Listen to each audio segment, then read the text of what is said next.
ಕೇರಳದ ಸ್ಥಳೀಯ ಸಂಸ್ಥೆಗಳ ಚುನಾವಣಾ ಫಲಿತಾಂಶ ಪ್ರಕಟವಾಗಿದ್ದು ಬಿಜೆಪಿ ಕಮಾಲ್ ಮಾಡಿದೆ. ತಿರುವನಂತಪುರಂ ನಗರ ಪಾಲಿಕೆ ಹೊರತುಪಡಿಸಿದರೆ ಉಳಿದೆಲ್ಲ ಪಾಲಿಕೆ ಇತರ ಸ್ಥಳೀಯ ಸಂಸ್ಥೆಗಳ ಚುನಾವಣೆಯಲ್ಲಿ ಯುಡಿಎಫ್ ಮೈತ್ರಿಕೂಟ ಜೈಬೇರಿ ಬಾರಿಸಿದೆ. ಆದರೆ ರಾಜಧಾನಿ ತಿರುವನಂತಪುರಂ ಕಾರ್ಪೊರೇಷನ್ನಲ್ಲಿ ಬಿಜೆಪಿ ಅತಿದೊಡ್ಡ ಪಕ್ಷ. ಬಿಜೆಪಿ ಕೇರಳದ ರಾಜಧಾನಿ ತಿರುವನಂತಪುರಂ ಅನ್ನ ಗೆದ್ದು ಒಂದು ಕಡೆ ಎಡಪಕ್ಷಗಳ 45 ವರ್ಷಗಳ ಆಳ್ವಿಕೆಯನ್ನ ಕೊನೆಗೊಳಿಸಿದೆ. ಮೊದಲ ಬಾರಿಗೆ ಬಿಜೆಪಿ ನೇತೃತ್ವದ ಎನ್ಡಿಎ ತಿರುವನಂತಪುರಂ ಪುರಸಭೆಯಲ್ಲಿ ಗೆಲುವನ್ನು ಸಾಧಿಸಿದೆ. ಇದೀಗ ಆ ಇತಿಹಾಸವನ್ನು ಮುರಿದಿರುವ ಬಿಜೆಪಿ ತಿರುವನಂತಪುರಂನಲ್ಲಿ ಗಟ್ಟಿಯಾಗಿ ನೆಲೆಯೂರಿದೆ. ಚುನಾವಣೆಯ ಫಲಿತಾಂಶದ ಬಳಿಕ ಬಿಜೆಪಿ ಕಾರ್ಯಕರ್ತರು ಭರ್ಜರಿಯಾಗಿ ಸಂಭ್ರಮಾಚರಣೆಯನ್ನು ಮಾಡಿದ್ದಾರೆ.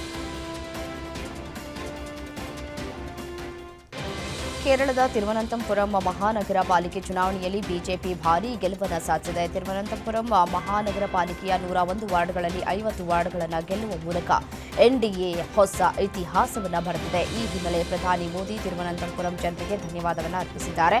ತಿರುವನಂತಪುರಂ ಕಾರ್ಪೊರೇಷನ್ನಲ್ಲಿ ಬಿಜೆಪಿ ಎನ್ಡಿಎ ಪಡೆದ ಜನಾದೇಶವು ಕೇರಳದ ರಾಜಕೀಯದಲ್ಲಿ ನಿರ್ಣಾಯಕ ಕ್ಷಣ ಅಂತ ಅವರು ಹೇಳಿದ್ದಾರೆ.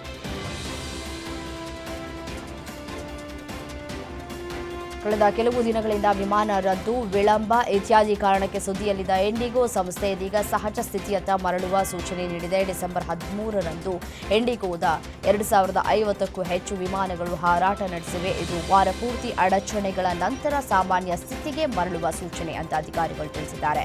ವಿಮಾನ ವ್ಯತ್ಯಯದಿಂದಾಗಿ ಪ್ರಯಾಣಿಕರಿಗೆ ತೊಂದರೆ ಉಂಟು ಮಾಡಿದ್ದರಿಂದ ಇಂಡಿಗೋ ವಿಮಾನಯಾನ ಸಂಸ್ಥೆಗೆ ಸುಮಾರು 59 ಕೋಟಿ ರೂಪಾಯಿ ದಂಡವನ್ನು ವಿಧಿಸಲಾಗಿದೆ.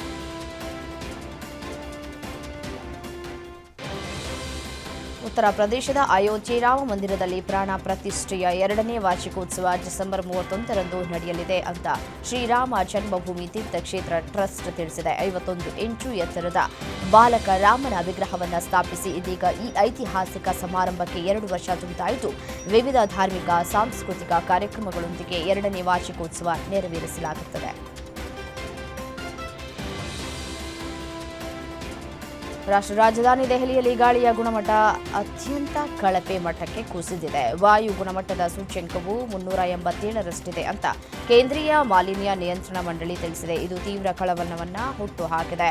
ಮಂಜಿನಿಂದ ಆವೃತವಾಗಿದ್ದು ಇದು ಹಲವಾರು ಪ್ರದೇಶಗಳಲ್ಲಿ ಗೋಚರತೆಯನ್ನು ಕಡಿಮೆ ಮಾಡಿದೆ.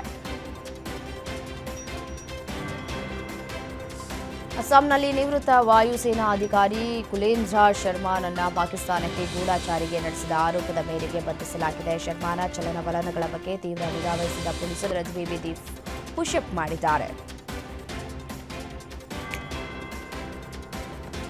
ವಿಶ್ವದ ಶ್ರೇಷ್ಠ ಫುಟ್ಬಾಲ್ ತಾರೆ ಲಿಯೋನೆಲ್ ಮೆಸ್ಸಿಯ ದರ್ಶನ ಪಡೆಯುವುದಕ್ಕೆ ಕೋಲ್ಕತ್ತಾದಲ್ಲಿ ಸಾವಿರಾರು ಫುಟ್ಬಾಲ್ ಅಭಿಮಾನಿಗಳು ಜಮಾಯಿಸಿದ್ರು. ಸಾಲ್ಟ್ ಲೇಕ್ ಕ್ರೀಡಾಂಗಣದಲ್ಲಿ ಮೆಸ್ಸಿ ಕಾಣಿಸದ ಹಿನ್ನೆಲೆ ಅಭಿಮಾನಿಗಳು ಬೇಸರಗೊಂಡರು. ಟಿಕೆಟ್ಗೆ 14,000 ರೂಪಾಯಿವರೆಗೆ ಪಾವತಿಸಿದಂತಹ ಸಾವಿರಾರು ಅಭಿಮಾನಿಗಳಿಗೆ ಅವರನ್ನು ನೋಡುವುದಕ್ಕೆ ಸಾಧ್ಯವಾಗದೆ ನಿರಾಸೆಯಾಗಿದೆ. ಇದರಿಂದ ಕೆರಳಿದ ಅಭಿಮಾನಿಗಳು ತಮ್ಮ ಕೋಪವನ್ನು ಈ ಮೂಲಕ ವ್ಯಕ್ತಪಡಿಸಿದ್ದಾರೆ. ಮತ್ತೆ ಅಲ್ಲಿ ಅವ್ಯವಸ್ಥೆಯ ಆಗರವೂ ಕೂಡ ಆಗಿತ್ತು. ಇತ್ತ ಮೆಸ್ಸಿಯನ್ನ ಕಾಣಲಾಗದ ಅಭಿಮಾನಿಗಳು ಕ್ರೀಡಾಂಗಣದಲ್ಲಿ ದಾಂಧಲೆ ನಡೆಸ್ತಾ ಇದ್ದಂತೆ ಕಾರ್ಯಕ್ರಮದ ಆಯೋಜಕರನ್ನ ಕೂಡಲೇ ಬಂಧಿಸಿ ಅಂತ ಸರ್ಕಾರ ಪೊಲೀಸರಿಗೆ ನಿರ್ದೇಶನ ನೀಡಿತು. ತಕ್ಷಣ ಪೊಲೀಸರು ಆಯೋಜಕರನ್ನ ಬಂಧಿಸಿ ವಿಚಾರಣೆಗೆ ಒಳಪಡಿಸಿದೆ. ಸರಿಯಾದ ಪ್ಲಾನಿಂಗ್ ಇಲ್ಲದೆ ಕಾರ್ಯಕ್ರಮ ಆಯೋಜಿಸಿದ್ದೆ ಈ ಎಡವಟ್ಟಿಗೆ ಕಾರಣ ಅಂತ ಆಯೋಜಕರ ವಿರುದ್ಧ ಕ್ರಮ ಜರುಗಿಸಲಾಗಿದೆ. ಇನ್ನು ಘಟನೆಗೆ ಸಂಬಂಧಪಟ್ಟಂತೆ ಸಿಎಂ ಮಮತಾ ಬ್ಯಾನರ್ಜಿ ಕ್ಷಮೆಯಾಚಿಸಿದ್ದಾರೆ.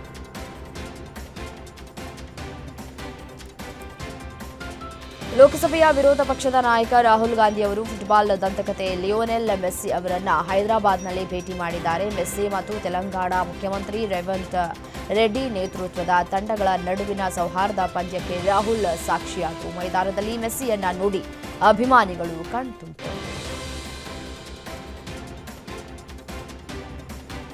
ನಾಳೆ ಮೆಸ್ಸಿ ಪ್ರಧಾನಿ ನರೇಂದ್ರ ಮೋದಿಯನ್ನ ಅವರ ನಿವಾಸದಲ್ಲಿ ಭೇಟಿಯಾಗಿ ಮಾತುಕತೆ ನಡೆಸಲಿದ್ದಾರೆ. ಮೋದಿ ಜೊತೆ ಔತಣಕೂಟದಲ್ಲೂ ಪಾಲ್ಗೊಳ್ಳುವ ನಿರೀಕ್ಷೆ ಇದೆ.